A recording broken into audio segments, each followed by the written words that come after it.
Hello बच्चे, आप सब कैसे हैं? उम्मीद और आशा करती हूँ कि आप लोग अच्छे होंगे। आज हम लोग संज्ञा से संबंधित क्वेश्चन पढ़ेंगे। कि संज्ञा की परिभाषा हम लोग जानते हैं कि किसी व्यक्ति, वस्तु, स्थान या भाव के नाम का बोध होता है तो उसे संज्ञा कहते हैं। जिस शब्द से किसी व्यक्ति, वस्तु, स्थान, गुण, भाव या समूह का बोध होता है तो उसे हम संज्ञा कहते हैं। आप सभी जानते हैं। संज्ञा के कितने भेद होते हैं? तो संज्ञा के 3 भेद होते हैं। ठीक है, संज्ञा के 3 भेद होते हैं। ये जो दर्वाचक और समूहवाचक है, ये क्या हमारे जातिवाचक के ही होते हैं, ये 5 नहीं होते हैं। ठीक है, संज्ञा के 3 ही भेद होते हैं, व्यक्तिवाचक, जातिवाचक और भाववाचक। और जो द्रव्य और समूह है, ये क्या है हमारे इसी के 2 उपभेद है। ठीक है, लेकिन संज्ञा के 3 ही भेद होते हैं।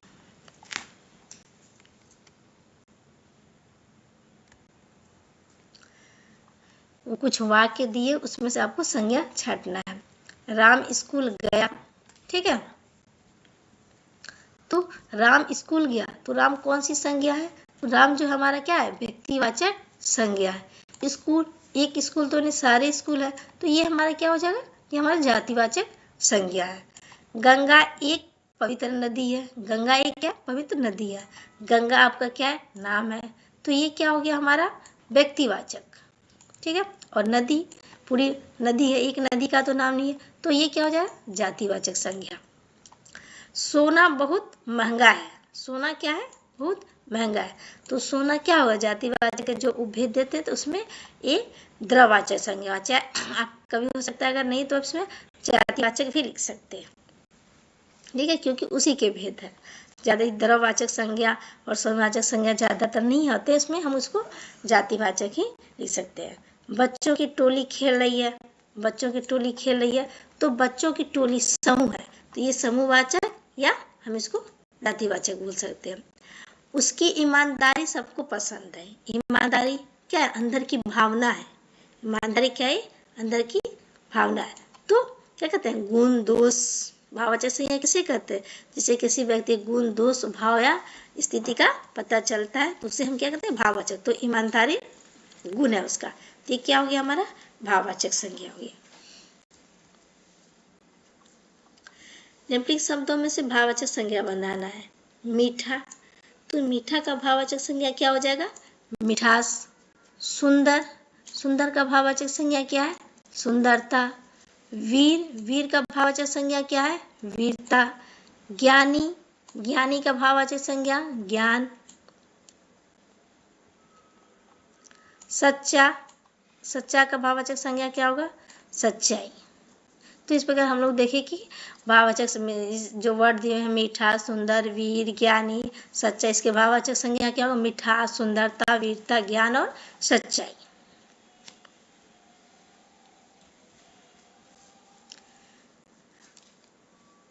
निम्नलिखित शब्दों में से वाक्य बनाइए।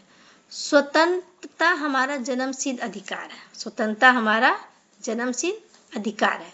जैसे शब्द दिया, स्वतंत्रता दिया हुआ है, तो इससे वाक्य बनाना है, तो हम क्या बनाएंगे? स्वतंत्रता हमारा जन्मसिद्ध अधिकार है। किसान खेतों में मेहनत करता है।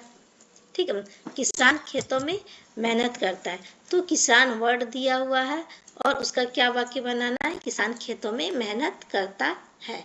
मित्रता, मित्रता क्या है? मित्रता, मित्रता से वर्ड बनेगा सच्ची मित्रता जीवन भर साथ निभाती है। विद्यालय एक वर्ड है, उससे वाक्य बनाना है। विद्यालय शिक्षा का मंदिर है। पर्वत, हिमालय एक ऊंचा पर्वत है। तो हम लोगों ने इस प्रकार पढ़ा कि संज्ञा किसे कहते हैं? किसी व्यक्ति, वस्तु, स्थान या भाव के नाम का बोध होता है तो उसे हम संज्ञा कहते हैं।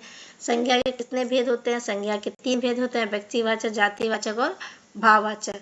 और जो जातिवाचक संज्ञा होता है उसके भी 2 भेद होते हैं, द्रववाचक और समूहवाचक। और तुम जातिवाचक संज्ञा किसे कहते हैं?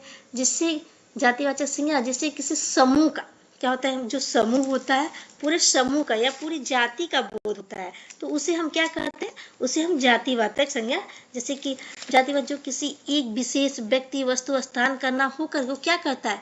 पूरी जाति का बोध कराता है, तो उसे हम क्या कहते हैं? उसे हम जातिवाचक संज्ञा कहते हैं। ठीक है, जैसे महिलाओं की जाति, पुरुषों की जाति, चाहे कोई भी मैदान है, खेत है, जंगल है, शहर है, गांव, उस सब की क्या होती है, एक अपनी जाति होती है।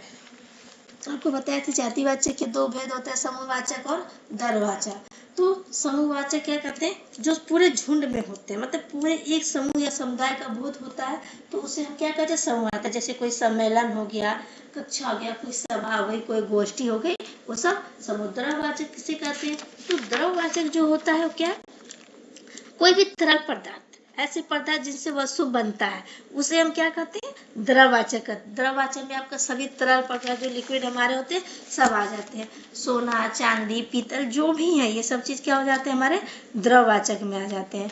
फिर अगला तीसरा था हमारा कि भाववाचक संज्ञा। भाववाचक संज्ञा किसे कहते हैं, तो भाववाचक संज्ञा हम उसे कहते हैं जो क्या होता है, जब जो शब्द किसी भाव, गुण, दशा, अवस्था आदि के नाम का बोध कराता है, तो उसे हम क्या कहते हैं, उसे हम भाववाचक संज्ञा कहते हैं। ठीक है, भाववाचक में आपका क्या हो जाता है, जैसे ईमानदारी गुण हो गया, प्रेम, भलाई, बीमारी, बुढ़ापा, ये सब क्या आ जाते हैं हमारे भाववाचक संज्ञा।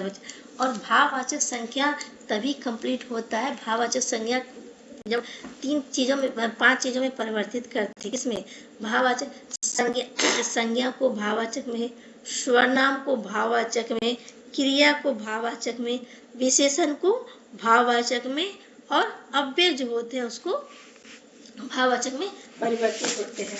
क्योंकि इनमें परिवर्तित होने भाववाचक संज्ञा क्या है, अधूरा हो जाता है। जैसे मान लीजिए साधु, साधु एक वर्ड है, ये क्या है, जातिवाचक संज्ञा, और इसका भाववाचक क्या हो जाएगा, साधुता। या तो बच्चा, बच्चा का भाववाचक में क्या हो जाएगा, बचपना। और सर्वनाम में माने, सर्वनाम कौन सा वर्ड होता है, सर्वनाम हमारा होता है ना, स्वर, मम, निज, अपना, अपना, तो ये सब हमारे सर्वनाम है। सर्वनाम को भी क्या करते हैं, भाववाचक में परिवर्तित कर देते हैं। जैसे कि हमारे निज, निज क्या है, सर्वनाम है, इसका भाववाचक में क्या हो जाएगा, निजता या निजत्व। मम क्या भाव, सर्वनाम है, तो इसका भाववाचक क्या हो जाएगा, ममत। उसी तरह हम क्या करते हैं, विशेषण से भाववाचक संज्ञा में बदलते हैं। विशेषण किसे कहते हैं, जो किसी की संज्ञा सर्वनाम की क्या करती है, विशेषता बताती है। तो जैसे अच्छा, अच्छा क्या है, किसी कहते हैं कोई वस्तु अच्छा है, ठीक है, तो अच्छा का भाववाचक संज्ञा क्या हो जाएगा, अच्छा ही हो जाएगा। जैसे कि मीठा, मीठा क्या है, एक विशेष, मतलब चीनी मीठी, तो मीठा, मीठा क्या है, उसकी विशेषता बता रही है, तो उसको भाववाचक में क्या हो जाएगा, मिठास। ठीक है, उसी तरह आपका होगा क्रिया, क्रिया किसे कहते हैं, जिससे किसी कार्य के होने का पता चलता है। जैसे कि रमेश पुस्तक लिख रहा है, ठीक है, तो लिखना या लिख रहा, तो लिखना क्या है, एक हमारा क्रिया है, वो रमेश वो क्रिया कर रहा है, तो उसका भाववाचक में क्या हो जाएगा, लिखा है। जैसे सीमा पहाड़ पर चढ़ रही है, तो चढ़ना क्या है, चढ़ना हमारा एक विशेष क्रिया है, तो क्रिया का उसमें क्या हो जाएगा, चढ़ना का चढ़ाई। आपका रहे अव्यय, जैसे अव्यय आपका रह जाता है निकट, नीचे, ऊपर, दूर, ये सब क्या है, अव्यय है। तो दूर का भाववाचक में क्या हो जाएगा, दूरता, तो दूर का दूरी, ऊपर का ऊपरी, नीचे का निचाई, और निकट का निकटता। तो ये हमारा क्या हो गया, भाववाचक में। तो इस प्रकार भाववाचक को भी 5 भेदों में परिवर्तित करते हैं। ठीक है, चलिए आगे हम नेक्स्ट वीडियो में देखें।